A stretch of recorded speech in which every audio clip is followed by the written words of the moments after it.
పోలీసులకు ఆదేశాలు ఇచ్చింది మీరేనా? ప్రభాకర్ రావు, ప్రణీత్ రావులకే ఎందుకు అప్పగించారు? రిటైర్ అయిన అధికారులను కీలక పోస్టులో నియమించడం ఏంటి? సుప్రీం పెద్ద ఆయన పేర్లతో మీరే ట్యాపింగ్ చేయమన్నారా? రాధాకిషన్ రావుకు మీ ఆదేశాలు ఏ విధంగా అందేవి? కేసీఆర్ విచారణ మొత్తం వీడియో ఆడియో రికార్డ్. 4.5 గంటల పాటు విచారించిన సిట్ అధికారులు.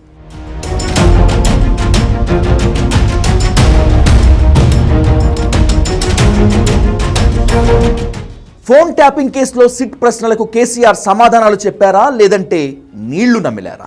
ఎలాంటి సమాధానాలు చెప్పకుండా దాటవేశారా? సిట్ అధికారులు 4.5 గంటల పాటు ఎలాంటి ప్రశ్నలు సంధించారు? ఫోన్ ట్యాపింగ్కు ఆదేశాలు ఎవరి పేరుతో వెళ్ళాయి? ఇంతకీ సుప్రీం ఎవరు? ఎమ్మెల్యేల కొనుగోలు వ్యవహారంపై కేసీఆర్ ఇచ్చిన సమాధానం ఏమిటి? ఇప్పుడు ఇదే హాట్ టాపిక్.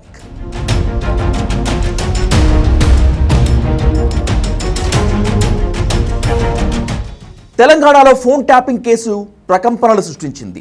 బీఆర్ఎస్ హయాంలో జరిగిన ఫోన్ ట్యాపింగ్కు పెద్ద ఆయన పేరుతో ఆదేశాలు ఇచ్చిందెవరు? ప్రభాకర్ రావు, ప్రణీత్ రావుపై అంత నమ్మకం ఏమిటి? మావోయిస్టుల పేరుతో ప్రత్యర్థి రాజకీయ నేతల ఫోన్లు ట్యాప్ చేయమన్నది ఎవరు? ప్రణీత్ రావుకు ప్రమోషన్ ఎందుకు ఇచ్చారు? ఇవి సిట్ అధికారులు కేసీఆర్కు సంధించిన ప్రశ్నలు. నందినగర్లోని ఆయన నివాసంలో సిట్ అధికారులు 4 గంటల పాటు ప్రశ్నల వర్షం కురిపించారు. 2 ట్రంక్ పెట్టెల్లో కేసుకు సంబంధించిన కీలకమైన ఎలక్ట్రానిక్ సాక్ష్యాధారాలను, కొన్ని రికార్డులను తీసుకుని వచ్చారు. కేసీఆర్ విచారణను ఆశాంతం ఆడియో వీడియో రికార్డింగ్ చేశారు. మావోయిస్టుల పేరిట కొన్ని వేల మంది ఫోన్లను ట్యాపింగ్ చేయించారా అంటూ సిట్ అధికారులు ప్రశ్నిస్తే అనుమతులు ఇచ్చేది తాను కాదని, ట్యాపింగ్కు సంబంధించి చట్టబద్ధమైన వ్యవస్థ పనిచేస్తుందని కేసీఆర్ చెప్పినట్లు సమాచారం. రివ్యూ కమిటీ అనుమతులు ఇస్తుందని చెప్పినట్లు అత్యంత విశ్వసనీయ సమాచారం. అనధికారికంగా అక్రమ పద్ధతుల్లో నిఘా కొనసాగటం, ఫోన్ ట్యాపింగ్కు పాల్పడటం ప్రభుత్వ అధినేతగా మీకు తెలిసే జరిగిందా? మీ అనుమతి లేకుండా ఇంత విస్తృత స్థాయిలో ఫోన్ ట్యాపింగ్కు అధికారులు సాహసిస్తారా అనే ప్రశ్నలు సైతం సిట్ అధికారులు సంధించినట్లు సమాచారం. మీ ప్రభుత్వంలో అడ్డగోలుగా ఫోన్ ట్యాపింగ్ జరిగిన సంగతి మీకు తెలియదా? ఎవరి అవసరాల కోసం ఫోన్ ట్యాపింగ్ చేశారు? బీఆర్ఎస్ ఎమ్మెల్యేల కొనుగోలు వ్యవహారం ఫోన్ ట్యాపింగ్తోనే గుర్తించారా? మీరు ప్రెస్ మీట్లో విడుదల చేసిన ఆడియోలు అవే కదా? ఫోన్ ట్యాపింగ్ చేయాల్సిన అవసరం ఎవరికి ఉంది అని కేసీఆర్కు ప్రశ్నాస్త్రాలు సంధించినట్లు తెలుస్తోంది. ఇదంతా నాకెందుకు చెప్తున్నారు? ఇంటెలిజెన్స్ వ్యవస్థ ఉన్నదే నిఘా కోసం కదా. ప్రతి ప్రభుత్వంలో నిఘా వర్గాలు పనిచేస్తాయి, అది మీకు తెలుసు కదా. అవి డిపార్ట్మెంట్ వాళ్ళు అందించిన రికార్డులే అని కేసీఆర్ సమాధానాలు ఇచ్చినట్లు సమాచారం.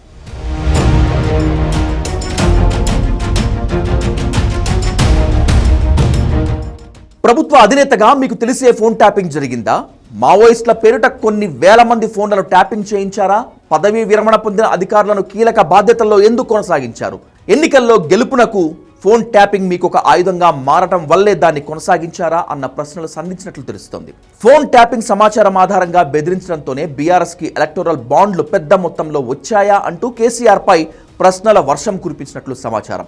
ఎలక్టోరల్ బాండ్ల వ్యవహారం తనకు తెలియదని, పార్టీకి కోశాధికారి, కార్యనిర్వాహక అధ్యక్షుడు ఉంటాడని కేసీఆర్ చెప్పినట్లు సమాచారం. గతంలో ఎమ్మెల్యేల కొనుగోలుకు సంబంధించి చోటు చేసుకున్న ఫామ్ హౌస్ ఎపిసోడ్ పైన కేసీఆర్ను సిట్ అధికారులు ప్రశ్నించినట్లు సమాచారం. సీఎం హోదాలో బయటపెట్టిన కొన్ని ఆడియో రికార్డులను ఎవరిచ్చారు?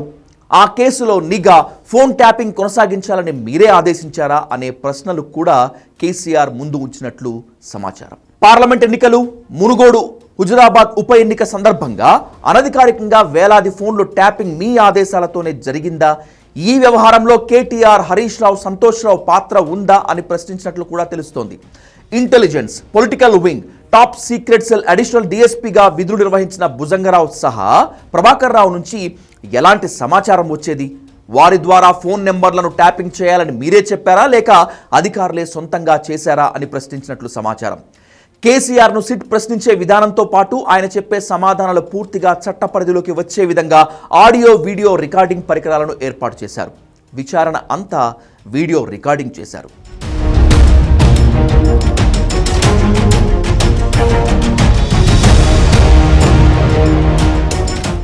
అనధికార అక్రమ ఫోన్ ట్యాపింగ్లో కీలక పాత్ర పోషించిన అప్పటి ఎస్ఐబి చీఫ్ ప్రభాకర్ రావు, ఆయన బృందంలోని ప్రణీత్ రావు, భుజంగరావు, తిరుపతన్న ఇచ్చిన వాంగ్మూలాలతో పాటు టాస్క్ ఫోర్స్ మాజీ డీసీపీ రాధాకిషన్ రావు వాంగ్మూలం ఆధారంగా కేసీఆర్ను క్వశ్చన్ చేసినట్లు తెలుస్తోంది.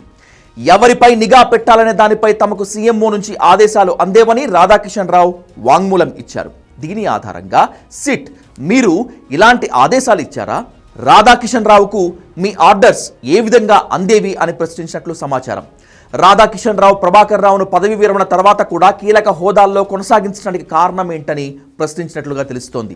సిట్ అధికారులు పూర్తి స్థాయి సాక్ష్యాలు, డిజిటల్ ఆధారాలు, వాంగ్మూలాలను చూపించి ప్రశ్నించినట్లుగా తెలుస్తోంది. ఈ ఆధారాల్లో రాజకీయ నేతలు, జర్నలిస్టులు, న్యాయమూర్తులు, పారిశ్రామికవేత్తలు, సెలబ్రిటీలకు సంబంధించి ఎస్ఐబి రూపొందించిన ప్రొఫైల్స్లో కొన్నింటిని కేసీఆర్కు చూపించినట్లు సమాచారం. కేటీఆర్, హరీష్ రావు, సంతోష్ రావును విచారించిన సందర్భంగా సేకరించిన కొన్ని ఆధారాలను కేసీఆర్ ముందు ప్రస్తావించినట్లుగా తెలుస్తోంది.